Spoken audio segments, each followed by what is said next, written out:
Caros irmãos e irmãs em Cristo Jesus, ao celebrarmos este terceiro domingo do Advento, domingo que é assim chamado de alegria, de gáudio, a palavra de Deus nos quer recordar que nós estamos no Advento. Nesse dia, a igreja despe a cor roxa e usa a cor rósea, rosado, que é um tom também do roxo, para dizer que nós vivemos esse tempo de aguardo, de espera da vinda do Senhor, mas vivemos com alegria. E esta alegria não está fundamentada nestas festas que já foram até paganizadas entre nós. A festa do Santo Natal do Senhor, que muitos celebram, vamos dizer assim, em família, no dia 24, 25, mas que esquecem-se de preparar-se para esta festa.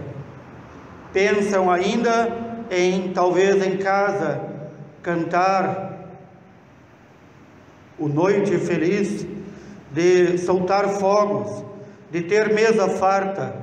E há aqueles que já, desde o início do Advento, estão preocupados com a mesa farta, com a beberragem, o quanto vão beber, mas internamente não se preparam. Para aqueles que têm dificuldade de entender, o padre não está dizendo que a gente não deve celebrar com festa, com alimento e bebida. Não está dizendo isso. Está dizendo isto, que isto não é o essencial. O Advento nos prepara para a vinda do Senhor. É isso que significa a palavra Advento, estas 4 semanas que celebramos. E esta vinda do Senhor, nós já o sabemos, não virá como um bebezinho. Ele já veio. Ele virá na sua segunda vinda para julgar a humanidade como Rei, Senhor e Juiz. E o Senhor vem também na hora de nossa morte para nos julgar. E então é momento de, com alegria, nos prepararmos, mas nos perguntarmos também: se o Senhor vier hoje em minha vida me julgar, terei parte com Ele? Se o Senhor vier julgar a humanidade, ainda hoje, a humanidade está preparada para ser recebida no reino dos céus? Nós vivemos em uma época em que todos, indiscriminadamente, de uma forma ou de outra, pensam que vão para o céu, quando no céu só entram aqueles que são amigos de Deus, que fazem a vontade de Deus, a quem nós chamamos santos. Quem de nós já é santo? Quem de nós tem esta profunda amizade com Deus? Quem de nós, portanto, está pronto para agora adentrar no reino dos céus? O profeta Sofonias, que lemos na primeira leitura, nos fala que o Senhor está entre nós. Ele não está no céu, sentado em um trono, vigiando. Ele está entre nós. E quando é que o Senhor passou a estar entre nós? Na encarnação de seu Filho, quando Jesus encarnou-se e passou a viver entre nós. Ele jamais nos abandona. Por isso ele recebe este nome também, profetizado pelo profeta Isaías, de Emanuel. Deus está conosco. A pergunta que devemos fazer não é se Deus está conosco, Ele nos garantiu que está. A pergunta é se nós estamos com Deus. É muito fácil para nós, na liturgia, na missa, respondermos: Ele está no meio de nós. Sim, mas o que isso comporta, que Deus está entre nós? Eu tomo consciência diária de que Deus está entre nós? Ou isso é apenas mais uma frase como aquela que o Padre pede: elevemos nosso coração a Deus. E o povo responde: o nosso coração está em Deus. E o nosso coração está ali, na miséria, no pecado, na sujeira, e nós de boca dizemos que nosso coração está em Deus. A pergunta, repito, não é se Deus está conosco. Ele prometeu e Ele cumpre sempre sua promessa. Mais ainda, este Deus e Senhor, segunda pessoa da Santíssima Trindade, Palavra de Deus, Verbo de Deus, prometeu que, estando em meio a nós, vivendo conosco, daria o seu corpo e o seu sangue na cruz para revogar a sentença do Pai contra nós, porque a humanidade já foi sentenciada pelo Pai, e todos nós fomos condenados. Toda a humanidade foi condenada pelo Pai, mas o Filho, com seu sacrifício, aplacou o Pai e revogou a sentença. Deu-nos a chance de um novo julgamento. Deu-nos a sua graça para que nós, vivendo com Ele e Ele conosco, por meio de sua igreja, possamos receber a salvação. É por isso que o Salmo fez questão de nos fazer repetir: exultai, alegrai-vos. O Evangelho que o Senhor nos traz, a Boa Nova, é para a nossa alegria. E por isso digo também: aquele que ama a Deus sobre todas as coisas, aquele que procura fazer a vontade de Deus, que medo vai ter do julgamento final? Que medo vai ter? Não pode ter medo, porque sabe que será julgado por um único juiz, e juiz justo. Nós devemos ir ao juízo de Deus com esperança, com alegria, ou com uma forma mais plena de alegria, exultando. Que bom que o Senhor vem me julgar, que bom que é Ele, não é outro. São Paulo, escrevendo aos Filipenses, e para nós hoje nos diz: irmãos, alegrai-vos sempre no Senhor. Apresentai diariamente as vossas necessidades a Deus, com orações, com súplicas, acompanhadas de ação de graças. Quantos que se esquecem de fazer as ações de graças? Ao final da Santa Missa, nós permanecemos um pouquinho mais, não saímos correndo, porque nós fazemos nossa ação de graças. No nosso dia a dia, todos os nossos atos, repito, todos os nossos atos devem ser ação de graças a Deus. E assim evitamos o pecado, porque o pecado não é ação de graças a Deus. O pecado é dizer a Deus: eu sei que tu me amas, eu sei que tu estás comigo, mas não quero nada contigo. Prefiro amar-me a mim mesmo, prefiro amar as coisas do mundo, prefiro fazer a minha vontade. Portanto, nós santificamos o nosso dia, todos os dias, em todas as nossas ações. Não há ação humana boa que não seja santificação e ação de graças. E então, São Paulo nos diz: se assim vivermos, a paz de Deus que ultrapassa todo o entendimento, aquela paz que Cristo nos prometeu e que nós não somos nem capazes de entender, ela guardará os nossos corações e nossos pensamentos, nossa vontade, todo o nosso ser em Cristo Jesus. Observemos aquelas pessoas santas. Elas são pessoas que não se afligem com as coisas do mundo, nem com o que comer, nem com o que beber, nem com as perseguições do mundo. Os mártires, nossos irmãos santos que dão a vida por causa de Cristo, que são perseguidos, de onde vem esta constância, esta alegria de ir à morte por amor a Cristo? Desta paz que o Senhor nos prometeu. Esta paz que o Senhor nos prometeu e que muitos certamente até hoje não receberam, porque ainda não aprenderam a elevar diariamente orações, súplicas e ação de graças. E mais ainda, nos diz São Paulo, a bondade que o Senhor nos ensinou a ter, este amor e misericórdia para com o próximo e até para com o inimigo, nós devemos viver de tal forma que ela seja conhecida por todos os homens.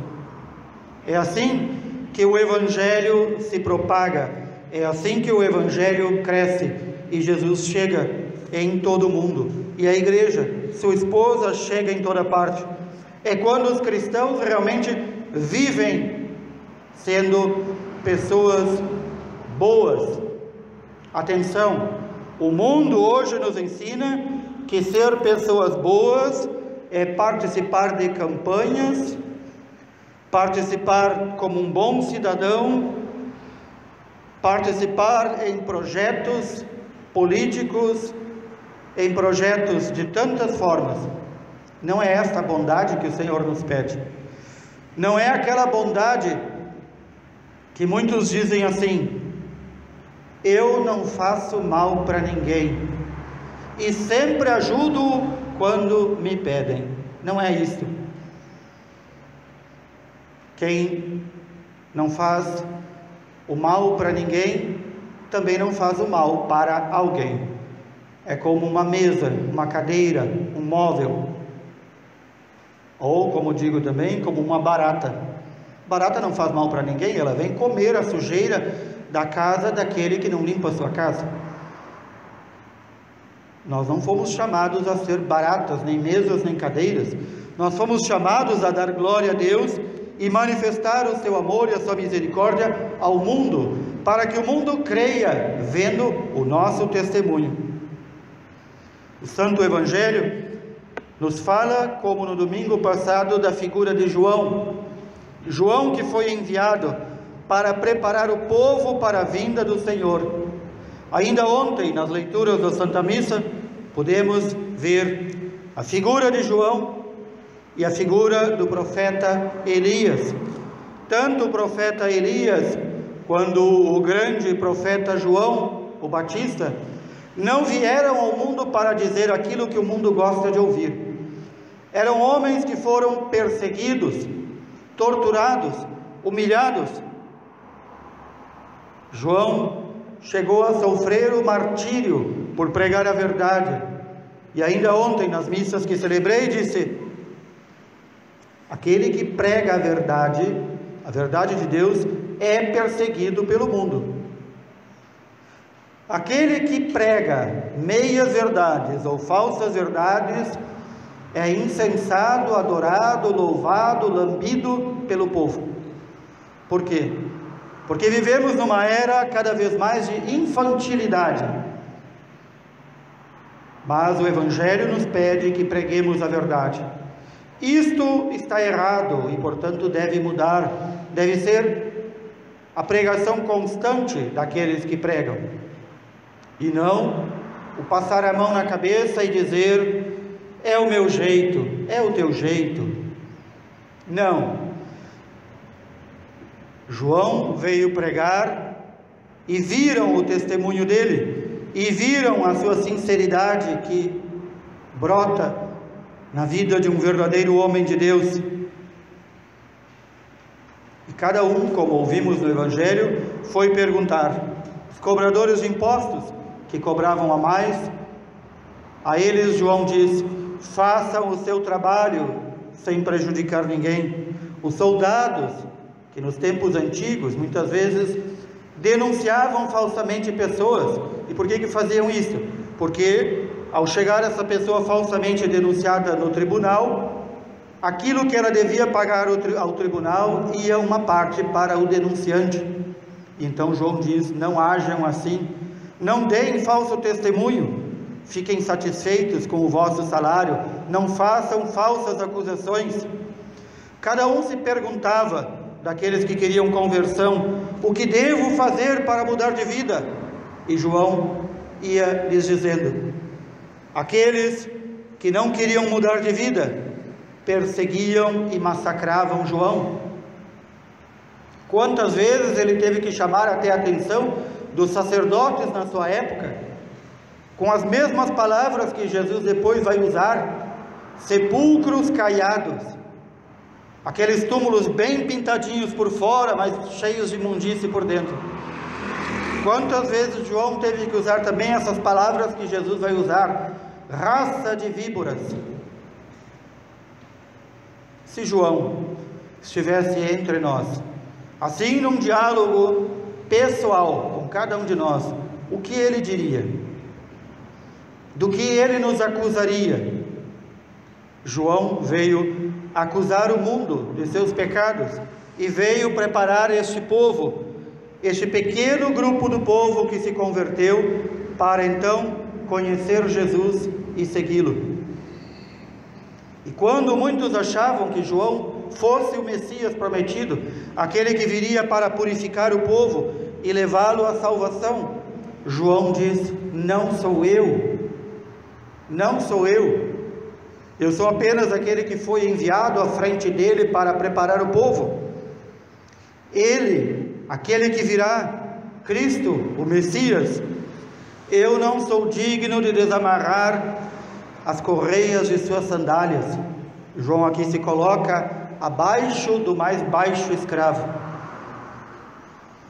Vejamos, contemplemos essa humildade de João. João não se considerava nem digno de ser o escravo mais reles e mais baixo diante de Cristo. E nós, como nos consideramos diante de Cristo? Quantos de nós que já se consideram salvos, santos no céu, como se fosse um direito, uma prerrogativa?